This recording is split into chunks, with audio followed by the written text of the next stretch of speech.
नमस्कार, mid day bulletin देख रहे हैं आप। राकेश और बुलेटिन की शुरुआत करते हैं बड़ी खबर से। डिप्टी सीएम सम्राट चौधरी ने मुख्यमंत्री नीतीश कुमार से मुलाकात की है। मुख्यमंत्री ने सम्राट चौधरी को तलब किया था, जिसके बाद वे मिलने पहुंचे। करीब 15 मिनट तक दोनों नेताओं के बीच मुलाकात हुई और इसके बाद सम्राट चौधरी निकल गए।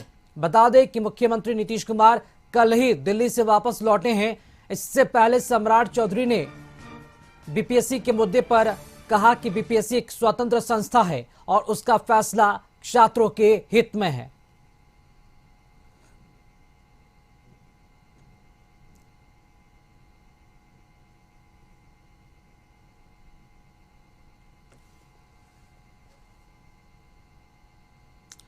मुख्यमंत्री नीतीश कुमार ने डीएम को भी तलब किया है। सीएम हाउस पहुंचे पटना डीएम। मुख्यमंत्री से उन्होंने मुलाकात की है। डीएम ने बीपीएससी मामले पर पूरी जानकारी नीतीश कुमार को दी है। तो लगातार जो मुलाकात का दौर है वो चल रहा है। पहले डिप्टी सीएम ने नीतीश कुमार से मुलाकात की और अब मुख्यमंत्री ने डीएम को तलब किया है। डीएम ने इस पूरे मामले की जानकारी मुख्यमंत्री नीतीश कुमार को दी है।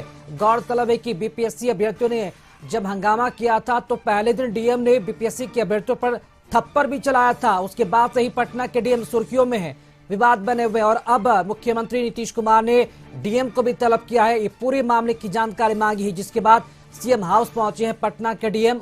और पटना में जो भी स्थितियां रही पिछले 2 से 3 दिनों की जानकारी उन्होंने नीतीश कुमार को दी। अधिक जानकारी के साथ सहयोगी आशुतोष लाइव जुड़े हुए हैं। आशुतोष, पहले उप मुख्यमंत्री और अब डीएम को तलब किए गए हैं। मुख्यमंत्री आवास में मिलने के लिए पहुंचे, क्या अधिक जानकारी मिल पा रही है डीएम और नीतीश कुमार की मुलाकात को लेकर?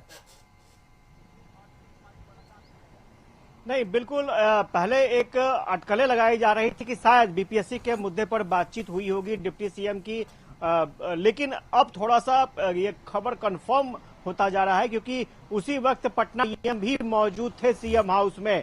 तो ये माना जा रहा है कि चूंकि लाठीचार्ज जब हुआ था तो उस वक्त नीतीश कुमार दिल्ली में थे और स्वाभाविक तौर पर जो घटना हुई है उसमें 600 अभ्यर्थियों पर एफआईआर हुआ है। कुछ ज्ञात हैं और कुछ अज्ञात हैं। तो स्वाभाविक तौर पर एक जो अभ्यर्थी थे उनकी डिमांड थी कि ये जो एफआईआर हुए हैं वो वापस लिए जाएं हर हाल में, और साथ ही साथ उनकी डिमांड थी कि फिर से एग्जाम हो। तो उन तमाम मुद्दों पर बातचीत हुई है और सबसे बड़ी बात यह है कि इस पूरी बातचीत के दौरान मंत्री विजय चौधरी भी मौजूद थे सीएम हाउस में।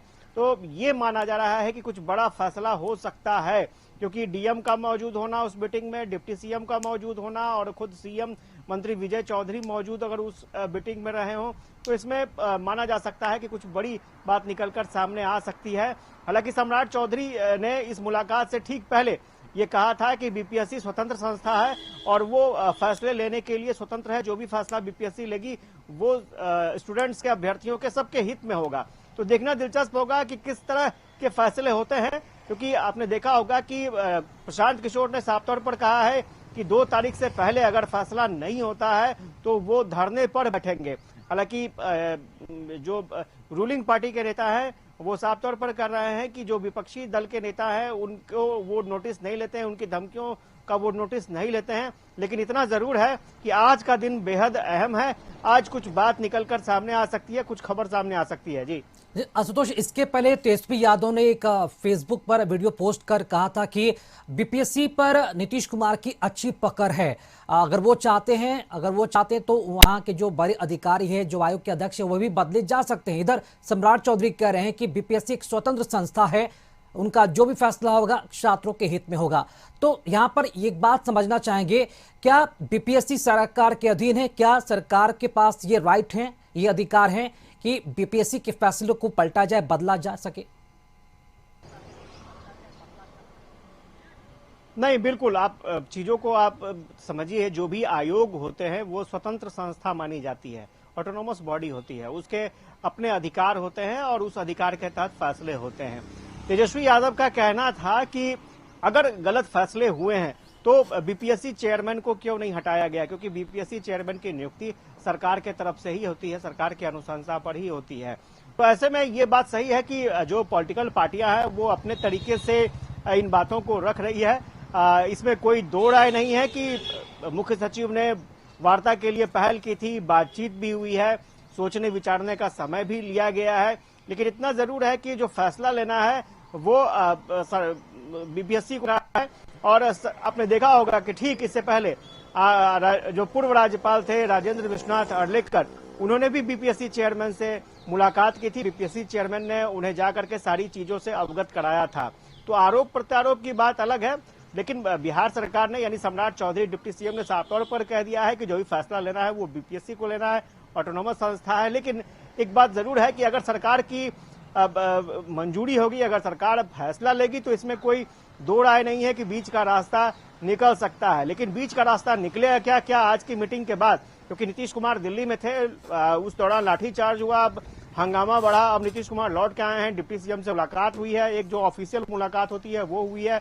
उस समय डीएम भी मौजूद थे, उन्होंने लाठीचार्ज की वस्तु स्थिति बताई है कि आखिर क्यों लाठीचार्ज करनी पड़ी, क्या परिस्थितियां थी।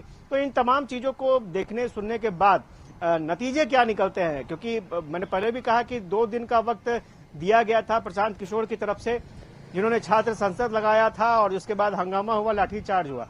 तो अब किस तरह से पूरे मामले को हैंडल किया जाता है वो देखना दिलचस्प होगा। क्या वाकई कोई चिट्ठी निकलती है एग्जाम को लेकर के, उस पर भी सबकी निगाहें टिकी हुई हैं। जी चलिए, शुक्रिया आशुतोष खबर पर जानकारी देने के लिए। तो एक तरफ छात्रों की तरफ से प्रेशर है, 5 मांगे रखी गई जिनमें री एग्जाम की भी मांग है, तो दूसरी तरफ डीएम भी तलब किए गए। देखना होगा कि आखिर फैसले का इंतजार, यानी कि फैसला क्या कुछ पर और कितनी जल्दी निकलकर सामने आता है।